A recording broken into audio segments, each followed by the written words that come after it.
बड़ों में तो कहा जाता है कि कई तरह की बीमारियों की वजह से, गलत आदतों की वजह से उन्हें हार्ट का प्रॉब्लम होता है, पर बच्चों में इस तरह के प्रॉब्लम्स आजकल आम क्यों होने लगे हैं? ये देखा गया कि जहाँ पर मैरिजेस रिलेटेड होती हैं, कंसैंगुइनस मैरिजेस इसको कहते हैं, उसमें भी ये डिफेक्ट्स ज़्यादा कॉमनली पाए जाते हैं। 14 से 18 महीने में जो डेवलपमेंट होता है बच्चों का, उस दरमियान ऐसा होने का चांसेस बहुत ज़्यादा रहता है। आजकल इतनी अच्छी मशीन्स आ गई हैं इकोकार्डियोग्राफी की कि हम बहुत अच्छी इमेजेस होती हैं और 98% मतलब प्रिडिक्टिव जो है इसकी एक्यूरेसी है कि हम बता पाते हैं कि ये प्रॉब्लम बच्चे को है। जब आप ये जान जाते हैं कि पेट के अंदर ही, वोम्ब में ही प्रॉब्लम है, बच्चे का हार्ट ठीक से डेवलप नहीं किया, तो क्या ये पॉसिबिलिटी है कि पेट के अंदर ही उसका इलाज किया जा सके? इससे पहले जो इंटरवेंशंस होती थी वो एब्डोमेन मदर का एक्सपोज करके फिर यूट्रस खोल के फिर की जाती थी। अब बिना सर्जरी के भी डायरेक्टली नीडल बच्चे के हार्ट में जाके कुछ वैल्व्स वगैरह को खोल दिया जाता है। अगर पहले बच्चे को कंजेनिटल हार्ट डिफेक्ट था तो नेक्स्ट बेबी में कंजेनिटल हार्ट डिफेक्ट के चांसेस और बढ़ जाते हैं।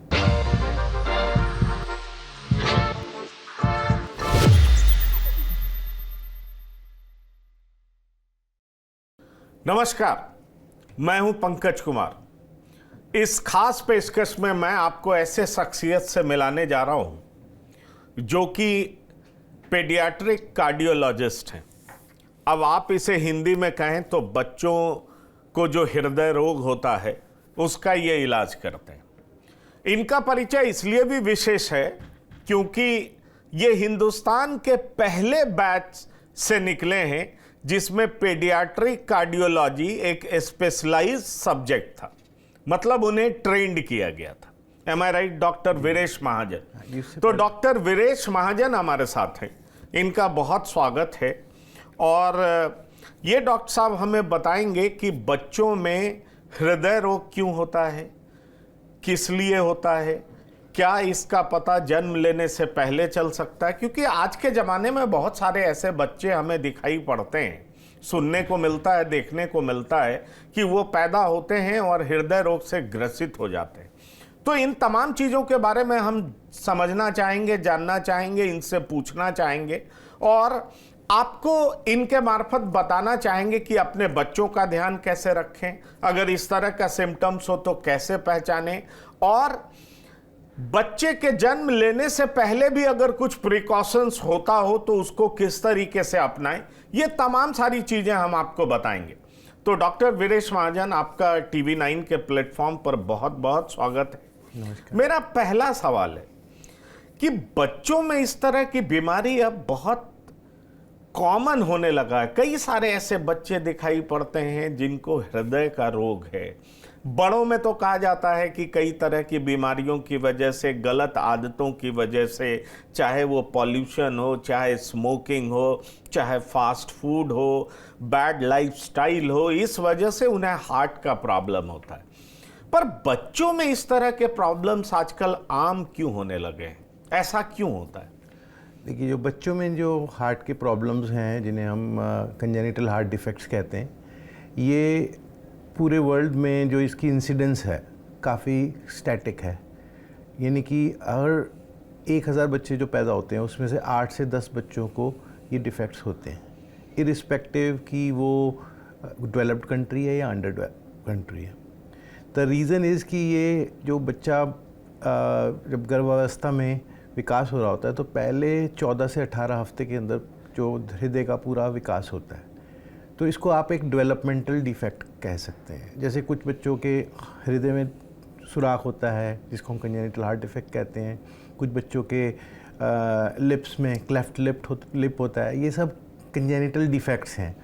और ये देखा गया कि जो कंजेनिटल हार्ट डिफेक्ट्स हैं दे आर द कॉमनेस्ट, क्योंकि हार्ट की जो डेवलपमेंट है काफ़ी कॉम्प्लेक्स होती है। तो इस कारण during the first trimester of pregnancy अगर कोई दिक्कत हुई, मदर ने कोई मेडिसिन्स खा ली जिसकी वजह से ये प्रॉब्लम आ सकती है। कुछ कारणों से हो सकता है कि रेडिएशन अगर मिला, कुछ एक्सरे हो गया during the first trimester of pregnancy, या कुछ एपिलेप्सी की दवाई मदर खा रही है, या पेरेंट्स में किसी को कंजेनिटल हार्ट डिफेक्ट है, तो ये सब देखा गया कि उनमें ये कारण ज़्यादा देखे गए कि ये इंसिडेंस ज़्यादा होता है। बाकी ये देखा गया कि जहाँ पर मैरिजेस रिलेटेड होती हैं, कंसैंगुइनस मैरिजेस इसको कहते हैं, उसमें भी ये डिफेक्ट्स ज़्यादा कॉमनली पाए जाते हैं। मतलब जो रिलेशंस में शादियां होती हैं, क्लोज रिलेशंस में, कजिन्स में जो शादियां होती हैं, उनमें ये ज़्यादा प्रॉब्लम होता है। तो बेसिकली ये जेनेटिक डिफेक्ट इसे कहा जा सकता है, और 80% में ये एक नई तरह से प्रकट होता है, बट 20% में हमें कुछ कारण पता लगते हैं कि भाई ये रिलेटेड थे, या इनको पहले से हार्ट डिफेक्ट था, या इन्होंने कोई दवाई खाई। जैसे आजकल की नई जनरेशन में स्मोकिंग और अल्कोहलिज्म फीमेल्स में भी कॉमन हो गया है। तो अगर फर्स्ट ट्राइमेस्टर में if the mother is taking alcohol और smoking, that can also increase the chances of child having a heart defect. आपने एक बड़ी इंपॉर्टेंट बात कही। आपने ये बात कही कि 14 से 18 महीने जब कोई मदर कंसीव करती है, प्रेग्नेंट होती है, तो 14 से 18 महीने में जो डेवलपमेंट होता है बच्चों का, उस दरमियान ऐसा होने का चांसेस बहुत ज़्यादा रहता है। ये आपने कहा, राइट? पर देखिए, आजकल मेडिकल साइंस इतना डेवलप कर चुका है। दरअसल ये बताया जाता है कि जब भी कोई औरतें प्रेग्नेंट होती हैं, कंसीव करती हैं, तो उन्हें डॉक्टर्स के पास जाना पड़ता है। प्रोजेनी की हालत क्या है, बहुत तरह का मेडिसिन लेना पड़ता है, बहुत तरह, क्योंकि हार्मोनल चेंजेस भी मदर में बहुत ज़्यादा होते हैं। तो ऐसी स्थिति में मैं चाहूँगा कि आप हमारे दर्शकों को बताएं कि क्या प्रिकॉशन लेना चाहिए जिससे इन तमाम समस्याओं से दूर रहा जा सके।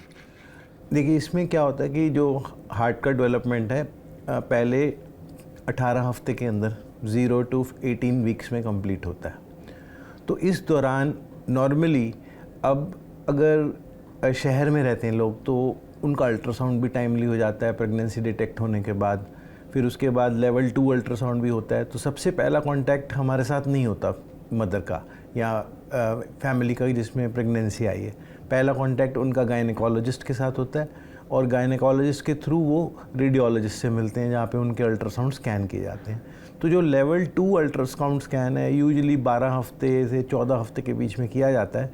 उसमें जो रेडियोलॉजिस्ट हैं, अगर कोई चीज़ उनको सस्पेक्टेड लगती है, क्योंकि वो तो पूरी बॉडी का स्कैन करते हैं बेबी का, तो उनको अगर कुछ शक लगता है तो वो फिर आगे इसकी फर्दर इवैल्यूएशन के लिए हमारे पास भेजते हैं, और फिर हम उसका डिटेल्ड सिर्फ हार्ट, क्योंकि हमारी जो ट्रेनिंग है वो केवल हार्ट के से रिलेटेड है, तो हम उसमें फिर बच्चे के हार्ट का इको देखते हैं। और हम आजकल इतनी अच्छी मशीन्स आ गई हैं इकोकार्डियोग्राफी की कि हम बहुत अच्छी इमेजेस होती हैं, और 98% सक्स मतलब प्रिडिक्टिव जो है इसकी एक्यूरेसी है कि हम बता पाते हैं कि ये प्रॉब्लम बच्चे को है। नहीं तो आप बता तो पाते हैं, क्योंकि एक्यूरेसी मशीन की बहुत ज़्यादा है, कार्डियोग्राफी बहुत शानदार तरीके से होता है, बेहतर इमेज आता है। लेकिन मेरा एक सवाल है, जब आप ये जान जाते हैं कि पेट के अंदर ही, वोम्ब में ही प्रॉब्लम है, बच्चे का हार्ट ठीक से डेवलप नहीं किया, परफोरेटेड हार्ट जिसको हम कह सकते हैं कि उसमें कुछ होल है या कोई समस्या है, तो क्या ये पॉसिबिलिटी है कि पेट के अंदर ही उसका इलाज किया जा सके? जो फीटल कार्डिक इंटरवेंशन जिसे कहा जाता है, तो फीटल कार्डिक इंटरवेंशंस की काफ़ी रिसर्च और डेवलपमेंट्स हुई हैं, और ये चिल्ड्रन हॉस्पिटल बॉस्टन जो यूएस है वो पायनियर हैं इसके, और मैंने कुछ समय वहाँ बिताया था इसके बारे में और जानने के लिए, और इसको यहाँ इंडिया में भी इसका शुरुआत करने का। तो ये जो इसमें काफ़ी विकास हुए हैं। जैसे पहले जो इंटरवेंशंस होती थी वो एब्डोमेन मदर का एक्सपोज करके फिर यूट्रस खोल के फिर की जाती थी। अब बिना सर्जरी के भी डायरेक्टली नीडल बच्चे के हार्ट में जाके कुछ वैल्व्स वगैरह को खोल दिया जाता है। बट अभी भी ये देखा गया है कि जो बहुत कॉम्प्लेक्स प्रॉब्लम्स हैं जिससे हमें लगता है कि बच्चा प्रेगनेंसी नहीं निकाल पाएगा अगर कोई इंटरवेंशन नहीं हो, उन्हीं केसेस में ये किया जाता है। क्योंकि क्या होता है, जब बच्चा माँ के पेट में होता है वो माँ के सपोर्ट के साथ होता है, और 2 सुराख नॉर्मल होते हैं बच्चे के हार्ट में, जिसको हम PFO और PDA बोलते हैं। इससे बच्चे के अंदर काफ़ी जो कॉम्प्लेक्स हार्ट डिजीज़ भी हैं वो प्रेगनेंसी के दौरान बच्चे को परेशान नहीं करती, क्योंकि वो बच्चा माँ के थ्रू सपोर्ट, उसको एक तरह से कह सकते हैं cardiopulmonary bypass, natural cardiopulmonary bypass machine पे होता है बच्चा, जो ऑपरेशन करने के लिए भी हम करते हैं। तो ये कुदरत की तरफ से ये है कि वो बच्चा प्रोटेक्टेड रहता है। तो आप देखते होंगे काफ़ी कॉमनली कि बच्चा, प्रेगनेंसी बिल्कुल नॉर्मल चली गई, जब बच्चा हुआ तो उसको नीलापन था या उसके सांस में दिक्कत थी और वो फिर हमारे पास रेफ़र होता है। तो उसका कारण यही है कि ड्यूरिंग प्रेगनेंसी बच्चा क्योंकि मदर से कनेक्टेड होता है तो ये सब डिफेक्ट्स बॉडी टॉलरेट कर लेती है और उनकी ग्रोथ भी काफ़ी केसेस में ठीक हो जाती है। बहुत ज़्यादा कॉम्प्लेक्स केसेस होते हैं जैसे हाइपोप्लास्टिक लेफ्ट हार्ट या कोई वैल्व है, एओर्टिक वैल्व जो मेजर वैल्व होता है कि वो खुला ही नहीं, तो उनसे जो है ड्यूरिंग जैसे अबॉर्शंस हम देखे जाते हैं, कई जो अबॉर्शन होते हैं उनका कारण देखा जाए तो कई में ये कारण हो सकता है कि कंजेनिटल हार्ट डिफेक्ट था जो बहुत ही कॉम्प्लेक्स था, जिसने बच्चे को आगे जीवित नहीं रख पाए। मैं एक चीज़ ये समझना चाहूँगा कि बार बार आप कॉन्जेनिटल प्रॉब्लम ये कह रहे हैं, कॉन्जेनिटल प्रॉब्लम का कॉज केवल ये हो सकता है कि वो मदर की हैबिट ड्रिंकिंग की थी या स्मोकिंग की थी, या ये भी हो सकता है कि जेनेटिक भी हो सकता है, जैसे मदर के पेरेंट्स का कोई प्रॉब्लम हो या फादर के पेरेंट्स में कोई इस तरह का प्रॉब्लम हो। जैसे मान लीजिए कि फादर को हार्ट का प्रॉब्लम हो या फादर जो बच्चा है उसके ग्रैंडफादर को हार्ट का प्रॉब्लम हो, तो क्या ऐसे बच्चे में जो बच्चा जन्म लेगा उसमें क्या इस तरह की दिक्कतें हो सकती हैं? क्या ये जेनेटिकली पास ऑन होता है क्या? देखिए ऐसा है, इसके ऊपर काफ़ी रिसर्च हो चुका है।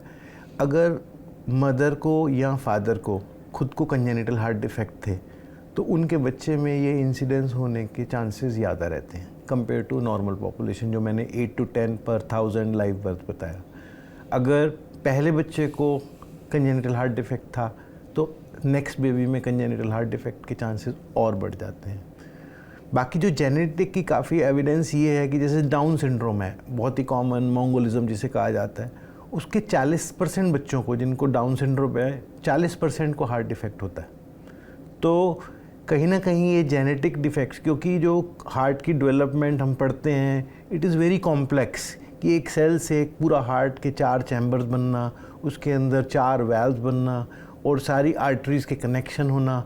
तो किसी भी फेज़ पे अगर कोई डेवलपमेंट में कोई रुकावट आई है तो कई बार ट्रांसपोजिशन ऑफ एओर्टा हो जाता है कि जो नसें हैं वो सही जगह पे पहुंच ही नहीं पाई, कई बार छेद होते हैं, कई बार हार्ट का एक हिस्सा डेवलप ही नहीं होता। एक्चुअली जो कॉमन लोग समझते हैं कि कंजेनिटल हार्ट डिफेक्ट का मतलब हार्ट में होल, ऐसा नहीं है। There are 100 different type of congenital heart defects, जिसमें different combination, different severity, different timing of treatment, different outcomes. तो एक बहुत कॉम्प्लेक्स सब्जेक्ट है। It is not as simple कि एक सुराख है उसको बंद करना है, it is not as simple. इसीलिए ये एक अलग स्पेशलाइज्ड ब्रांच बन गई है। ये स्पेशलाइज्ड ब्रांच है और निश्चित तौर पर आपने इसकी ट्रेनिंग बॉस्टन में भी ली है, आप यूके में भी रहे हैं, अमेरिका में भी रहे हैं, और आपको बहुत ज़्यादा स्पेशलाइजेशन है अगर मैं कहूँ तो।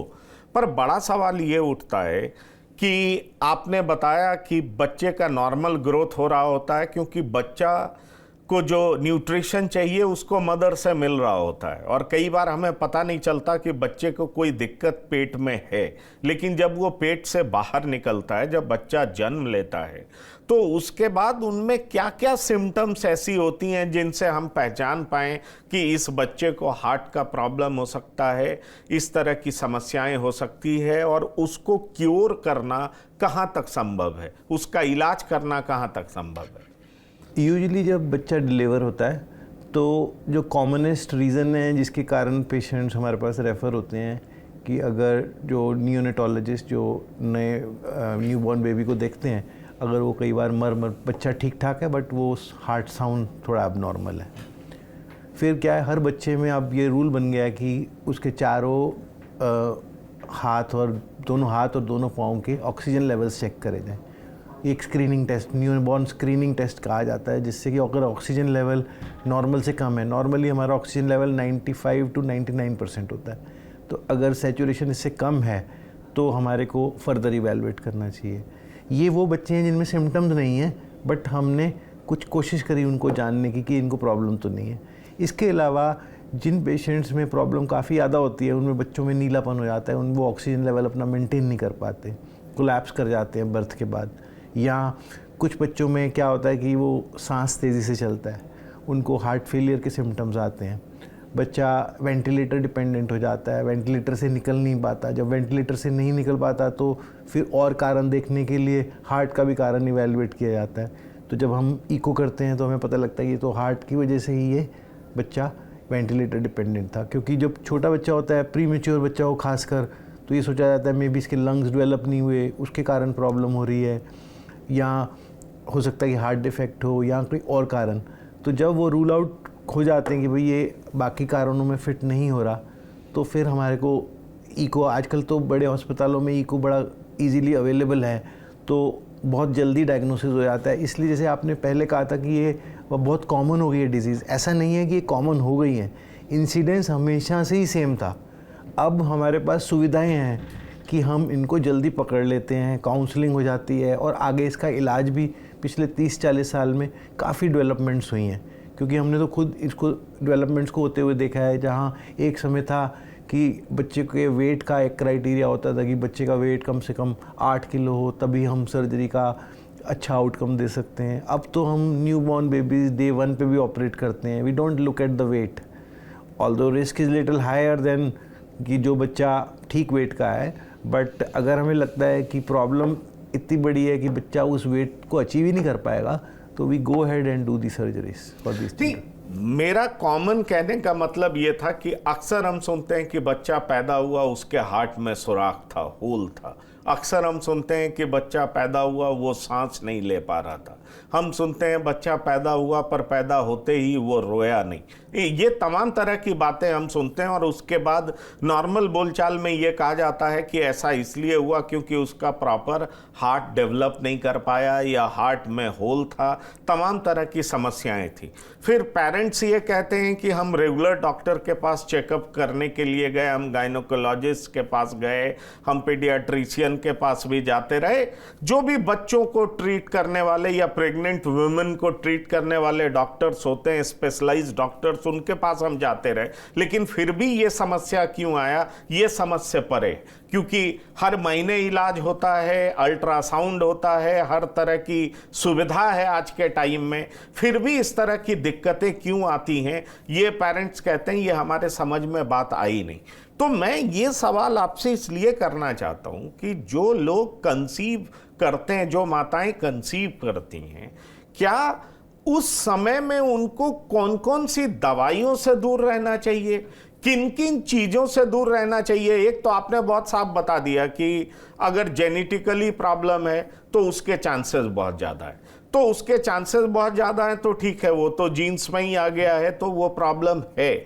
लेकिन ऐसे पेरेंट्स भी जब खास तौर पे माताएं कंसीव करती हैं तो उनको क्या प्रिकॉशन लेना चाहिए जिससे इस तरह की समस्या रीअकर ना हो, उनके बच्चों में नहीं?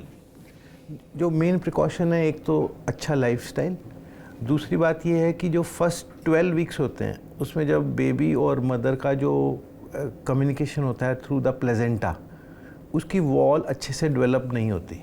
तो जो भी मदर दवाइयाँ खा रही हैं वो इजीली बच्चे को ट्रांसफ़र हो जाती हैं। तो वो वाला एक first trimester is a very critical period, जहाँ पर कि कोई भी मेडिकेशन है वो डॉक्टर अपने गायनेकोलॉजिस्ट से पूछे बिना ना ली जाए, क्योंकि उस समय पे आप समझ रहे हैं कि जो बच्चे और माँ का कम्युनिकेशन है उसमें जो प्लेजेंटल बैरियर है उसकी वॉल बहुत थिन होती है, वो डेवलप नहीं होती। तो जो ड्रग्स मदर ने लिए वो ईज़िली ट्रांसफ़र हो जाते हैं। जैसे कि जो अल्कोहलिज्म है उसके अंदर अल्कोहल भी ट्रांसफ़र हो जाता है बच्चे को, स्मोकिंग के कारण निकोटिन लेवल्स बच्चे के बढ़ जाते हैं।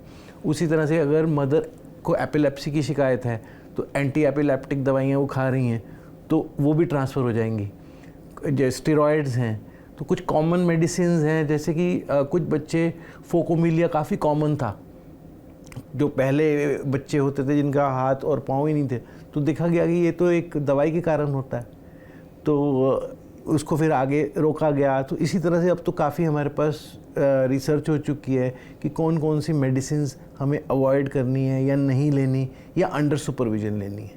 नहीं, मैं आपसे एक सवाल इसलिए करना चाहूँगा कि दरअसल हमने ये सुना है कि जब मदर कंसीव करती है तो उनके हार्मोनल चेंज बहुत होते हैं, मूड स्विंग्स बहुत होता है, उनमें चिड़चिड़ापन बहुत ज़्यादा रहता है, बहुत तरह की दिक्कतें होती हैं और उस समय हमें ज़रूरत पड़ती है कि हम डॉक्टर से कंसल्ट करें।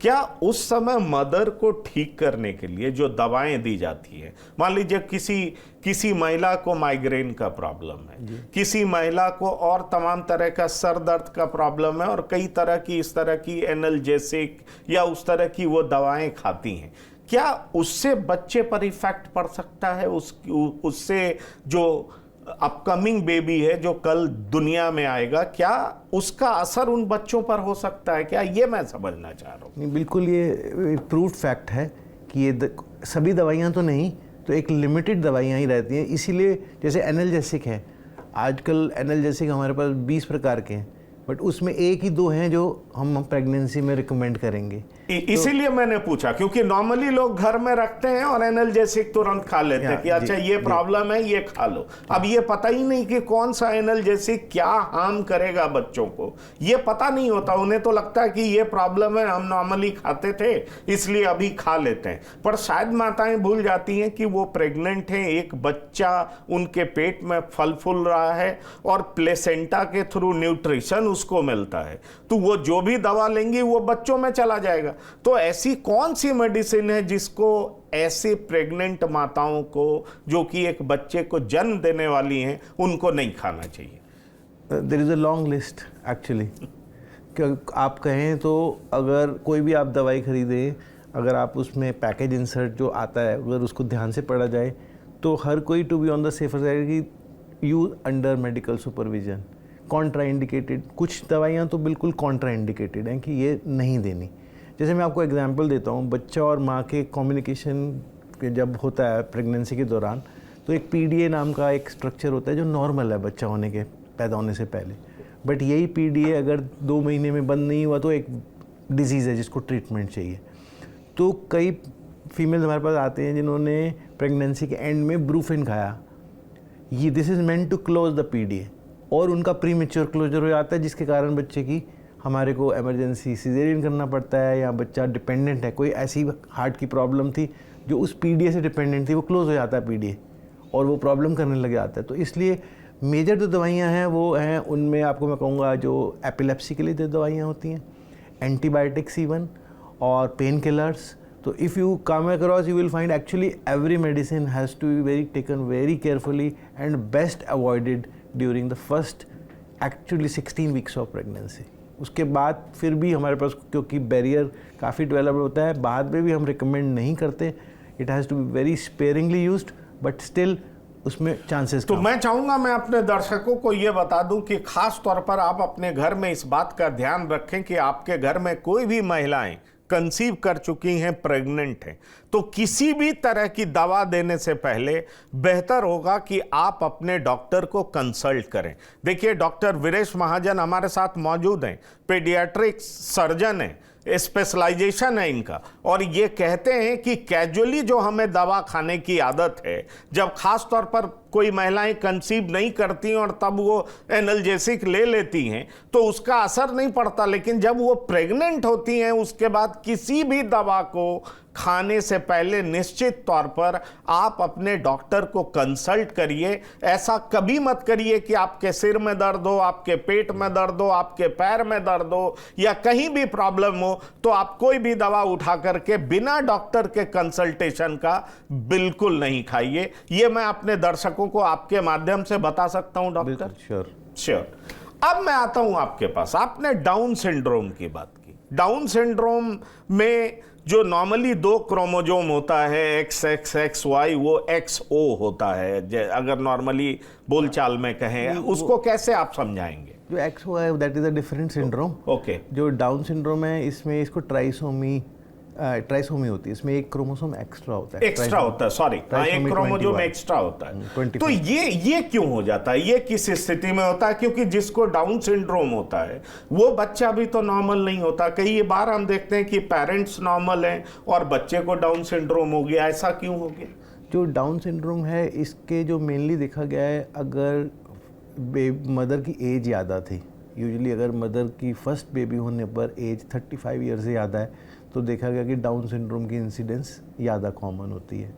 अब डाउन सिंड्रोम भी कुछ केसेस में प्रिडिक्ट किया जा सकता है, जैसे मैंने कहा मैटरनल एज एक फैक्टर है कि अगर एज इज़ मोर जब फर्स्ट बेबी हो रहा है तो उसमें डाउन सिंड्रोम के चांसेस ज़्यादा हैं। फिर अगर किसी की प्रेगनेंसी हुई, 2 बच्चे हैं but third baby is after 35-40 years of age, तो भी ये चांसेस ज़्यादा है।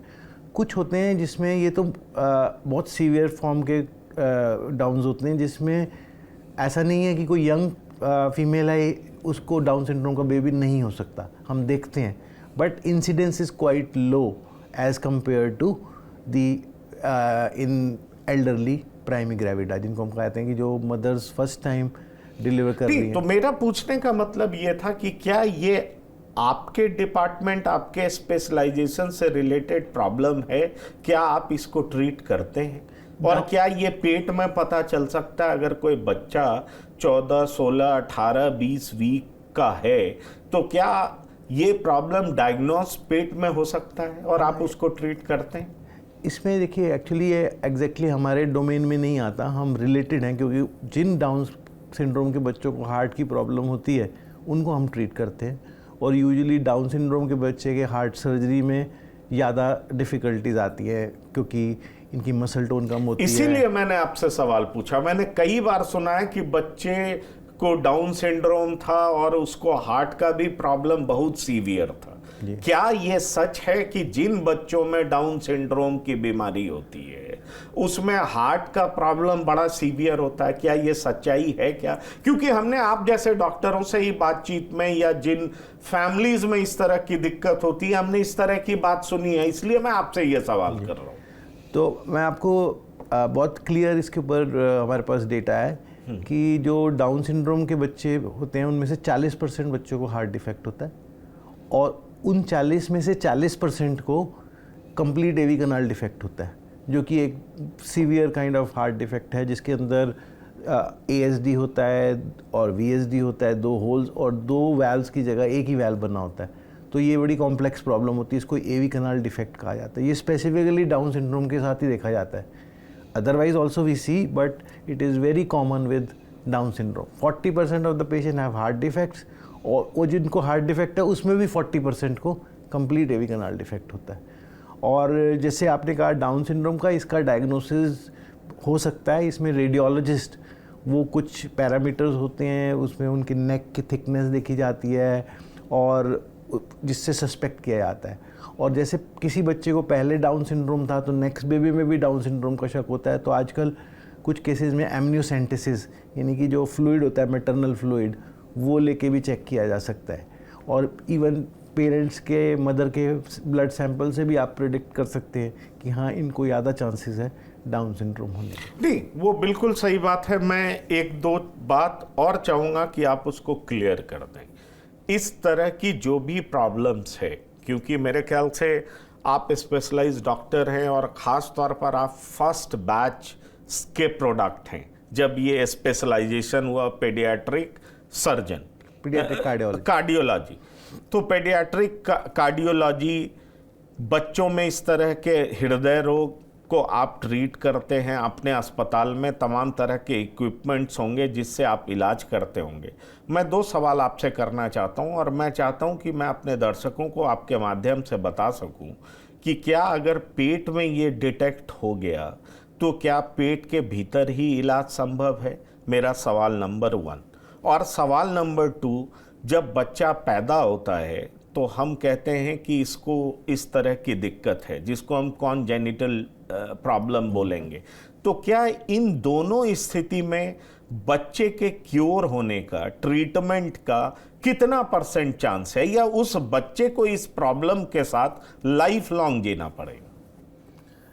जो आपका पहला सवाल था कि इसमें हम sorry can you come again? मैं जैसे पेट में अगर आपको पता चल जाता है बिकॉज ऑफ डिफरेंट मैकेनिज्म, जो आप बच्चे का टेस्ट होता है और अल्ट्रासाउंड होता है, प्रॉपर स्कैनिंग होता है और पता चलता है कि बच्चे में हार्ट का प्रॉब्लम है, तो क्या पेट के अंदर ही उसका इलाज हो सकता है? और फॉर सम रीजंस पेट के अंदर नहीं पता चल पाया, क्योंकि आपने ये भी बताया कि बहुत सारे बच्चों का ग्रोथ बड़ा प्रॉपर होता है और फिर उसका जन्म होता है, और जन्म के बाद पता चलता है कि या तो उसका बॉडी ब्लू है या और तरह के प्रॉब्लम्स हैं, जिससे पता चलता है कि उसको हार्ट का प्रॉब्लम है। तो दोनों केसेस में क्या बच्चे को पूरे तरीके से फिट किया जा सकता है? इस बीमारी का इलाज है क्या, क्योर है क्या, और है तो कितना परसेंट है? ठीक है, जो आपका सवाल है बहुत अहम है कि जो टाइमिंग ऑफ इंटरवेंशन हमारी फील्ड में है, ये हमेशा डिपेंड करती है रिस्क बेनिफिट रेशियो, कि जो हम प्रोसीजर कर रहे हैं उसका रिस्क कितना है और बेनिफिट कितना है। तो जैसे आपने कहा कि जब बच्चा माँ के पेट में है तब बहुत लिमिटेड सर्जरी ऑप्शंस हैं, जो इंटरवेंशन के ऑप्शंस हैं, क्योंकि most of these defects can carry on with the pregnancy. तो हम सिर्फ जैसे क्रिटिकल एओर्टिक स्टेनोसिस है, क्रिटिकल पल्मोनरी स्टेनोसिस है, या हाइपोप्लास्टिक लेफ्ट हार्ट सिंड्रोम की शुरुआत है, उन केसेस में रिकमेंड किया जाता है कि हाँ फीटल इंटरवेंशन की जाए। रीज़न ये कि अगर ये इंटरवेंशन उस समय पे ना की जाए तो ये बच्चा जीवित नहीं रहेगा, ये बच्चा अपनी पूरी प्रेगनेंसी कैरी ऑन नहीं कर सकेगा। तो ये बहुत सीवियर कॉम्प्लेक्स डिफेक्ट्स हैं जिनको मैनेज करना इंडिकेटेड है। जैसे हार्ट के अंदर सिंपल होल्स हैं, उनको प्रेगनेंसी में बंद करने की कोई आवश्यकता नहीं है, क्योंकि उसमें risk to mother and child is much more than the hole in the heart. तो उसको हमें पैदा होने देना चाहिए, और उसके बाद टाइमिंग उसी हर रोग के लिए, जैसे मैंने आपको बताया congenital heart defect is not like simple hole, every case is different. अगर सिंपल होल्स हैं लाइक ASD, VSD, PDA, इनके लिए कोई ऐसी जल्दबाजी नहीं है करने की हमारे को ऑपरेशन ड्यूरिंग प्रेगनेंसी। बच्चे को जन्म होने दें, उसके बाद हम ग्रोथ करें, मेडिसिन से रखें। जैसे VSD यूजुअली हम 3 से 4 महीने पे ट्रीट करते हैं, ASD का ट्रीटमेंट 3 साल पे करते हैं, PDA का इलाज अगर बहुत छोटा हो तो 1 साल, 1.5 साल, 2 साल पे भी करते हैं, बड़ा हो तो नियोनेटल पीरियड में भी करते हैं। तो एवरीथिंग इज़ डिटरमिन्ड कि उस बीमारी का बच्चे पे क्या असर, रिस्क कितना है उसको बीमारी से। अगर risk of disease is more तो हमें ऑपरेशन करना है। अगर हमें लगता है कि सुराग छोटा है, बच्चे को परेशान नहीं करेगा, तो हम क्यों उसको एक एक्सपोज करें सर्जिकल रिस्क के, तो फिर हम उसमें वेट करते हैं। तो हर बच्चे के लिए actually timing is different. Large VSD usually जैसे मैंने कहा 3 से 4 महीने पे उसको हम ट्रीट करते हैं। अब दूसरा स्पेक्ट्रम है कंजेनिटल हार्ट डिफेक्ट्स को हम डिवाइड करना चाहें तो simple heart defects, critical heart defects और हाइपोप्लास्टिक डिफेक्ट्स।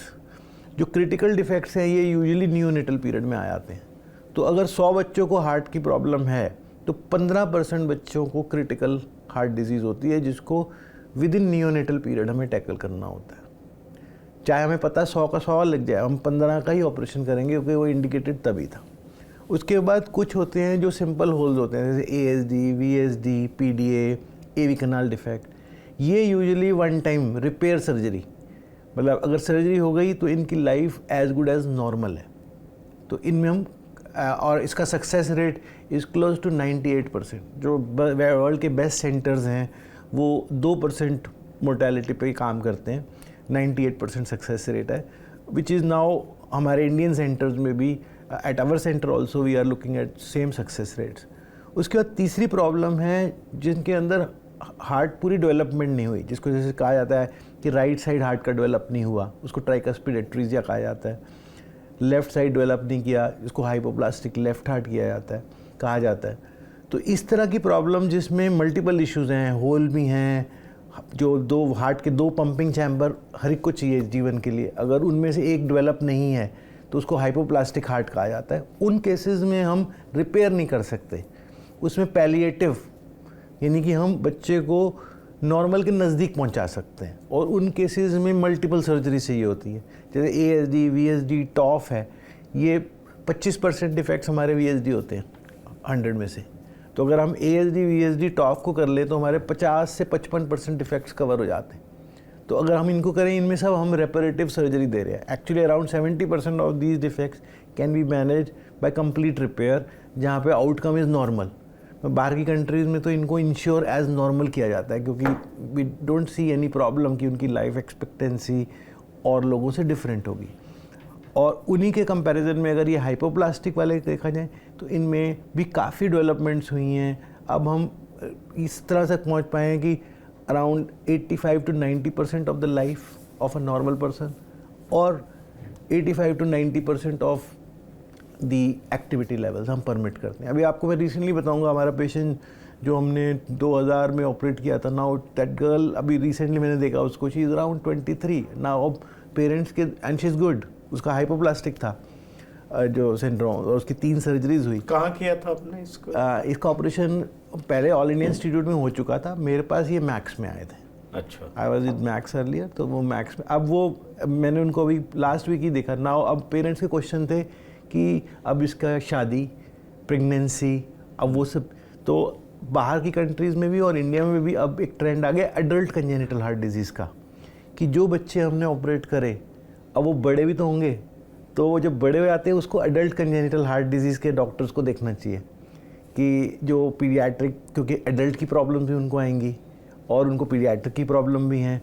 सो अब ये प्रेगनेंसी के इश्यूज़ के लिए अब now it's a critical thing कि मैं उसको रिकमेंड करूँगी आई गो फॉर प्रेगनेंसी। तो we have to do again complete assessment कि अब क्या ये बच्ची आगे फिट है कि ये एक बच्चे को जन्म दे सकती है, कि या अगर करना है तो हमारी मॉरल ड्यूटी है उनको एक्सप्लेन करना कि इसमें कितने रिस्क रहेंगे, क्या कॉम्प्लिकेशंस एक्सपेक्टेड हैं, and it has to be, मतलब हम गायनेकोलॉजिस्ट से बात करें, then also counselling the parents of the child that these things should be disclose to the husband side that ये बच्चे को हार्ट का प्रॉब्लम था, तो so that they know, otherwise the child will have problem of disease also and psychological problems also adapting to a new family। तो ये सब चीज़ें जैसे जैसे ये बच्चे बढ़ रहे हैं, पॉपुलेशन काफ़ी ह्यूज हो गई है एडल्ट कंजेनिटल हार्ट डिफेक्ट्स की, तो उनमें से जो ये स्पेशली जो सिंपल रिपेयर डिफेक्ट्स हैं वो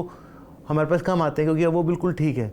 बट ये जो बच्चे जिनको हाइपोप्लास्टिक था और ये दे आर नॉट नॉर्मल, तो उनको हमारी मॉरल ड्यूटी है कि आगे भी काउंसिल करें। अब लास्ट सवाल और छोटा आंसर चाहूँगा। आपने एक बड़ी इंपॉर्टेंट बात कही कि क्लोज रिलेशन में शादी होती है तो ये प्रॉब्लम होने का ज़्यादा चांस होता है। थैलेसीमिया भी होता है हमने सुना है, और कॉन्जेनिटल हार्ट डिजीज़ भी होता है। ऐसा क्यों होता है? इसमें होता है कि कुछ जो जीन्स होती हैं ना, रिसेसिव जीन्स कहा जाता है, कि वो जैसे आप में भी कोई डिजीज़ की जीन है बट वो रिसेसिव है, और अगर आपका संपर्क, आपकी वाइफ के पास वो जीन नहीं है तो वो रिसेसिव जीन अपने आप को एग्जिबिट नहीं करेगी। लेकिन वही 2 रिसेसिव जीन आप में भी है और आपके रिलेटेड मेंबर में ही वो होना ज़्यादा कॉमन पॉसिबल है।